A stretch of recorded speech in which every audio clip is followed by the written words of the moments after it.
देखिए, ये जो शब्द है हिंदू, जो हमारे धर्म को डिपिक्ट करने के लिए इस्तेमाल होता है, वो मेरे विचार से एक मिसनॉमर है। मिसनॉमर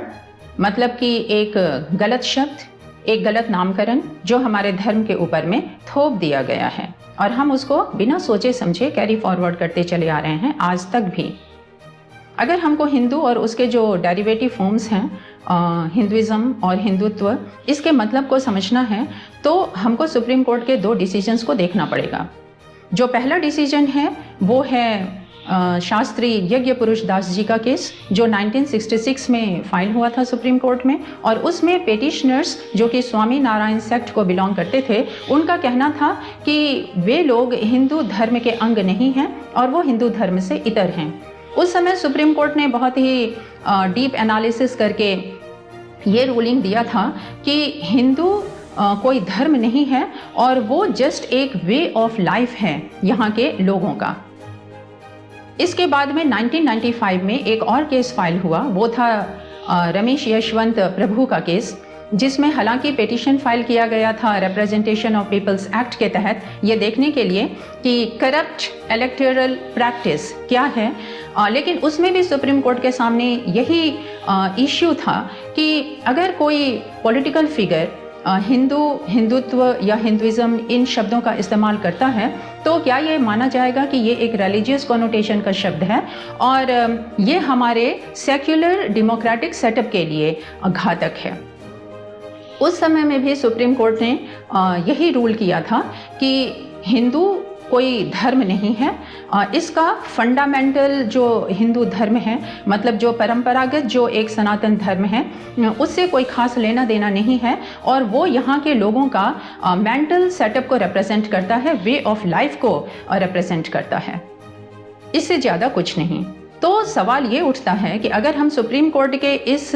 वर्डिक्ट को माने, और मानना भी चाहिए, तो हिंदू किसी धर्म का नाम नहीं है। तो फिर सवाल ये उठता है कि जो धर्म हम लोग फॉलो करते हैं 80% and more of the Indians, उस धर्म का नाम क्या है?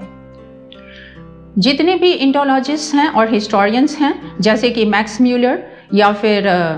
मोनियर विलियम्स या फिर हमारे सर्वपल्ली डॉक्टर राधाकृष्णन, जो हमारे एक्स प्रेसिडेंट भी रह चुके हैं और जिन्होंने the Hindu view of life इस नाम का एक पुस्तक भी लिखा, और बाकी भी जितने स्कॉलर्स हैं, वो करीब करीब इन अग्रीमेंट हैं कि हिंदू शब्द का इस्तेमाल सबसे पहले पर्शियंस ने इंडियन सब कॉन्टिनेंट को रिप्रेजेंट करने के लिए शुरू किया। उसके बाद में अरबिक और मुस्लिम इन्वेजन के समय ये यहाँ के लोगों के लिए इस्तेमाल होने लगा और स्टिल लेटर इसका धर्म के लिए यूज़ होने लगा। यानी कि ये सबसे पहले एक टेरिटोरियल कोनोटेशन का शब्द था, बाद में लोगों के लिए और स्टिल लेटर धर्म के लिए इस्तेमाल होने लगा। और हम देखते हैं कि लेटर ऑन ब्रिटिशर्स के समय में इसको एक लीगल सैंक्शन भी मिल गया, जब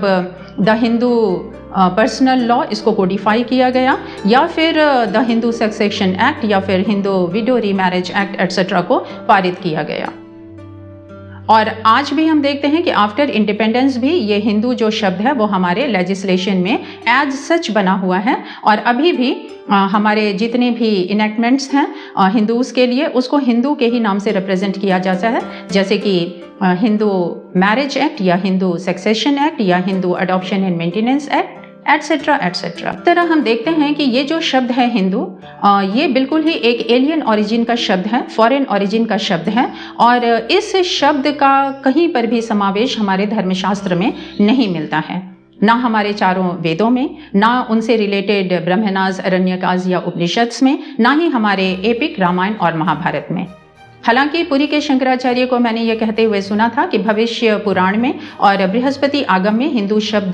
का उपयोग हुआ है, लेकिन मेरा ये मानना है कि ये जो पुराण हैं ये बहुत ही लेटर ऑन कंपोजिशंस हैं और जिसमें इंटरपोलेशंस के बहुत ही चांसेस हैं, इसीलिए उसको प्रमाण नहीं माना जा सकता है।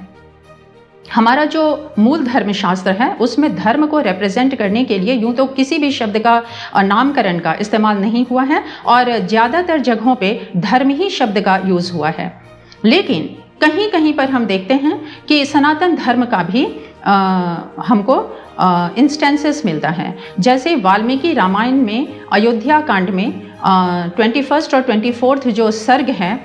उसका 49 और 13 श्लोक में जब राम वन के लिए प्रस्थान करते हैं तो कौशल्या को समझाते हुए कहते हैं कि पिता का आज्ञा का पालन करना ही हम लोगों का कर्तव्य है और यही सनातन धर्म है। और आगे वे कौशल्या को कहते हैं कि जब तक पिता जीवित हैं तब तक आप उनका सेवा कीजिए, क्योंकि यही आपका कर्तव्य है और यही सनातन धर्म है। इसी तरीके से हम देखते हैं कि गीता के पहले अध्याय के 40वें श्लोक में अर्जुन श्री कृष्ण को कहता है कि जब युद्ध होता है तो ज़्यादातर मेल जब मारे जाते हैं तो स्त्रियां दूषित हो जाती हैं और कुल का जो परंपरागत धर्म है, जो सनातन धर्म है, वो नष्ट हो जाता है। तो हमारे धर्म को इंगित करने के लिए जो सबसे उपयुक्त शब्द है वो सनातन धर्म ही है, क्योंकि हमारे धर्म का कोई प्रपाउंडर नहीं है और ये हमेशा से था और हमेशा ही रहेगा, ना इसका आदि है ना इसका अंत है। और इसका कोई अगर वैकल्पिक नाम हो सकता है तो वो वैदिक धर्म ही होना चाहिए, क्योंकि हमारे धर्म का प्रादुर्भाव वेदों के समय से ही माना जाता है, जो कि साइंस के जो डेटिंग का सिस्टम है उससे बहुत ही बियॉन्ड है। ये जो वेद हैं इनका कब प्रादुर्भाव हुआ ये कोई नहीं जानता है और ये सिंस प्राइमोर्डियल समय, मतलब जी ये सृष्टि के समय से ही ये चला आ रहा है। और सब लोग जानते हैं कि हमारा जो सनातन धर्म है उसमें हम क्रिएशन को मानते हैं, सृजन को मानते हैं और इसमें हम इवोल्यूशन को नहीं मानते हैं जो डार्विन का थ्योरी है। और हम ये मानते हैं कि जब से सृष्टि का सृजन भगवान ने किया तब से ये धर्म है और इसीलिए ये उपयुक्त समय है कि हमको बहुत ही सीरियसली अपने धर्म का नामकरण बदल देना चाहिए। And it is high time कि गवर्नमेंट को भी हमारे धर्म का नाम बदल देना चाहिए और या तो सनातन धर्म रखना चाहिए या फिर वैदिक धर्म रखना चाहिए, यही उपयुक्त होगा।